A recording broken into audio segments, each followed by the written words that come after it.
microphone now, but never mind. It's taken us 4 hours to get ready. What are you about? I said you're dressed down, yeah. Was I right? I mean, was that really what you were after, to try and provide initially an alternative to the gloom of punk music? No, really. I think punk was kind of a revolution against what the 70s was becoming so boring, because the 60s had kind of finished it all. And the 70s had nothing to offer young people that was anything new. Punk threw it all away, but gave us the attitude that the most important thing about being in a band was the ideas, and not how much expensive equipment you had or how fast you can play guitar. So in a way it gave birth to us, really, as a new generation. But ideas as against image, Gary? There were a lot of ideas. I mean, I think one of the main ideas, the ideals of the whole punk thing, was that the band should actually have control over their art, and instead of being controlled by the music industry. And, you know, we were one of the first bands to actually put that into practice by actually we had made the decision when to release singles, what our artwork was going to be, how we were represented in videos, etc. The image thing for us is not a contrived thing, really, but it comes about the fact that this is a visual generation, and we moved pop culture into a multimedia art form that used TV and magazines creatively, just for an outlet for our ideas. But there seems to be, John, a bit of a catch-22 about this, that you can only start to dictate what you're going to be and what you're going to do and what you're going to say once you're successful. Not necessarily. I mean, we were one of the first bands to actually dictate to a record company. We went to the company and said, this is what we want. And now, in Britain especially, bands dictate to record companies, which is how it should be. We're the artists. They just provide the money. But off the top, doesn't the record... Pardon? We spend it. You spend it. Off the top there, doesn't it, isn't the record company simply going to say, listen, we know this business better than you do, that happened when we first went, but so much, they were proved so wrong in a way, and that our ideas were so new. I mean, there's a big difference between our generation and theirs, and we grew up watching TV. That was the main thing. We had a whole load of new ideas, and we were pioneering in a new art form. And they learnt a lot from us. Now the irony is they come to us and say, how about doing this, is the things that we told them 4 years ago. And we say, I'm sorry, things have changed. We've got new ideas now. Yeah. Do you find people reacting, in fact, is there a sense of pomposity about suggesting that this is a new art form? Is it a new art form?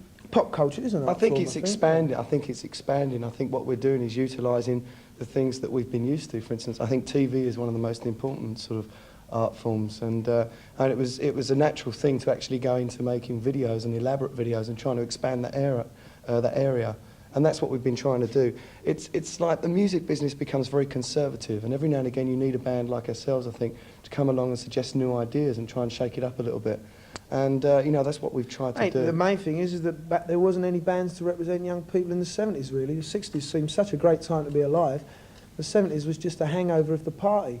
So now we're back where young people, bands are fairly young again, and there's no middleman anymore. It's straight from the youth to us. Well, did it start, as I read, did it start with the clothes, the idea of the image, of the dressed up group, and then the music followed? We've been wearing clothes all our lives. There'd be a parental guidance thing on the screen if we were. No, clothes to us, and most kids, I mean, in Australia or wherever in the world, are quite natural. I mean, when you get to 12 or 13, you want to start dressing up and attracting the women. Yes, but most of the other kids didn't. I mean, at the time that you were growing up in England... No, that's not necessarily true. England's, being a poor country, youth culture is very important because it gives kids identity, because they haven't got necessarily material things or jobs to express themselves through. So youth culture gives them a means of self-expression. And as we were saying before, the band should just be a logical conclusion of that, an expression for them. But did you decide, look, we're going to, apart from the fact you've been wearing clothes all your life, did you decide that we're going to dress up, look good, and then the music came later? No, it was a natural thing. I mean, it wasn't sort of, right, let's shock the world and wear some outrageous outfit. It was, you know, fashion is an ongoing thing that changes every few months, and we were just involved in that before we were even in a band, and it was a very natural thing for us. We're not talking about sort of middle-class bourgeois fashions. We're talking about the kind of fashion that makes a black kid in Harlem who can't afford to buy expensive clothes, but that kind of fashion that gives him a uniform so he can be identified with other people, other peers. Yes. And I mean, that's not cheap. And that was what the same. That was the same. It's the same. It's street have to be fashion, expensive. isn't it? I mean, when we were kids, I mean, we used to save our pocket money up and buy things like Ben Sherman shirts, which were very fashionable at the time. I mean, it's really just pooling your resources together. You know, your aunts send you $5 every Christmas or whatever, and you save it for a while and then buy a nice outfit. It's not the only thing. I think the thing is, young people just look for a means of self-expression. They can't necessarily find it in a job, or even in material things, but they find it in maybe in some ridiculous coloured clothes they wear, the way they cut their hair, or sport, or music, or even starting a family, but just anything to express themselves through. And pop culture is the most immediate way and the best thing for young people to do that in. It's also very much a rebellion thing, especially against your sort of parents and that when you're about 15, 16, you know, you're under your parents' wing for such a long time and you want to kind of break away from that. And getting into sort of, into a particular fad, whether it be, punk or whatever, it sort of alienates you slightly from your parents. Well, but I can't it gives you imagine that sense of individuality, which I I can't think is imagine important. you'd be, looking like this, you'd be alienated from your parents as against a skinhead or a punk or someone like that. I mean, the kids, I would imagine should have parents would seen love me to a few see you years like You that. just saw the first video, us wearing skirts. I mean, that's... No, believe me, my mum's chased me down the street a few times. You're not going out like that. Yeah. What sort of, how have I brought you up in all this business? Yeah. Really?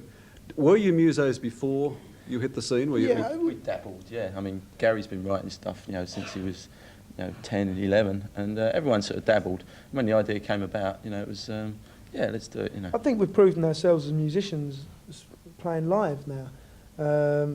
But the thing is, for us, I mean, I get just as much buzz out of a camera, operating a camera, as I do out of operating a guitar. They're just different languages to use, to say things. do you think especially the video clips? Yeah. Yeah. I mean, video clips for us aren't promotional devices, they're creative devices. They're, we can say so much in a video about a song as we can on a record. And also, we're the directors, which is the most important thing. Can you believe people actually pay you to have this fun? It's nice, isn't it? What about you? You mentioned your mums earlier. Your mum's proud of Yeah. the working class boys made good now? Yeah. Yeah. I mean, they're our biggest fans as usual. They've got all the platinum records on the album, on the wall. So. Do they say it's nice to see you dressing proper? Well, sometimes they disagree with what we wear. They still have a go at us, but yeah, I don't think they're they like proud. reading about some of the sordid lifestyle that we lead in the national newspapers in It's England not now true. and again. It's not true. Tell us about the sordid lifestyle. Read the newspaper. Listen, I'll invite you to the next party. Don't worry, Ray. I know you've been buying the company. How do you stay? Obviously, at one stage it was faddish. I mean, you got attention because you were different. Yeah. How do you stay one step in front of them? Make good music. Yeah, I think we're sort of forever trying to be original. It's very easy for bands, especially when you get to our position, to kind of formularise your music and what you actually do. All the things that surround that. And we've always tried to look at things differently and be very open-minded and just try and be original. I think that's why we've maintained the fans from the early days and also expanded that. I think playing live is very important. I mean, Yeah. to get over to Australia now and to actually meet the kids who've been buying our records for 4 years, that sort of contact is very important for a band's longevity. That's the most important thing. I mean, also, someone said to me the other night they thought the production was quite big in the entertainment centre. Well, I actually think the production looked big because it was the entire place. It included 11,500 people. That was our production because everyone was up and everyone was part of it. I also think that the other thing is not to become some sort of egotistical recluse like your Rod Stewarts of this world, but to still try and keep your feet on the ground and to make your influences relevant. I was going to ask you, how you do that. The fact is that now you're very, very successful. Now you need the entourage, you need the bodyguards, you need these things. I mean, is it possible, without being coy, is it possible to go back and see mum and dad, to go back and see the God, boys in the yeah. block? Yeah, I mean, when we do get back to London, we do pretty sort of reasonably ordinary things anyway. I still like going to restaurants and... It's hard out though. I seeing mean, yeah. I friends. mean, things are different, but as It's not long as easy as it as was. much I as mean, you can. do tend to get a lot of attention from people in the street. You walk down and people are twisting their necks backwards and say, God, is that Tony Hadley that just went Yeah, I by? thought you looked much better than that. All right, you mentioned video clips. Let's take a look at just of your latest video clip. Now, you were all involved in the British Ethiopian record, the Band Aid record. Were you happy with what's happened to that? Yeah, very much so.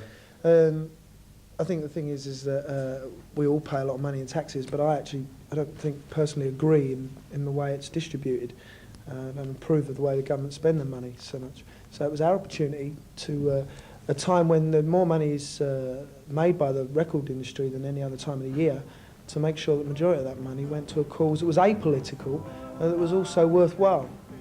Yes, I was going to say, I wonder whether we've had lots of reports. There of he course, is. Just to prove he was on it.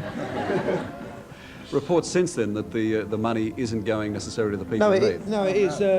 Midge and Bob have they been been out in organising it? Africa actually making sure it gets in people's mouths.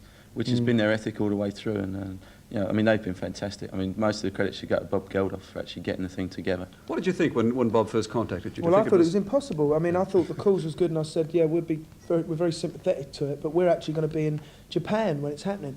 He rang me 3 times in Japan, and then I said, well, look, I'm going to go to Germany now to do a TV show. We was going to do a TV show with Duran Duran. So we was in Germany, he rang again in Germany. So I said, are we going to get back to England to do it in time? So we actually rented a private plane, and we got there. But it was only the enthusiasm of Bob's that you thought, well, this has got to come together now. And when we arrived on that Sunday morning, and every major ego in British pop music was in that room together, it was an amazing thing. You know, all the sort of superficial bitchiness that goes on in the music business was all sort of made to look very stupid. You know? Yeah, we actually found out we got on very well together.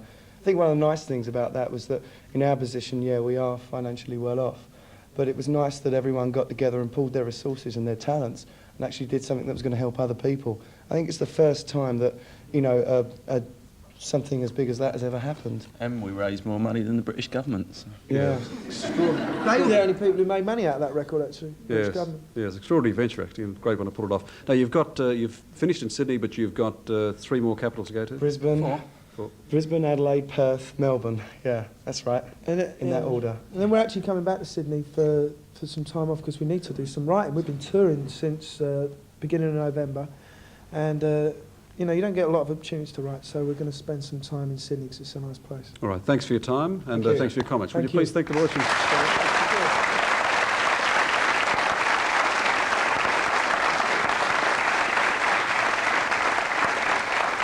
We saw that clip from the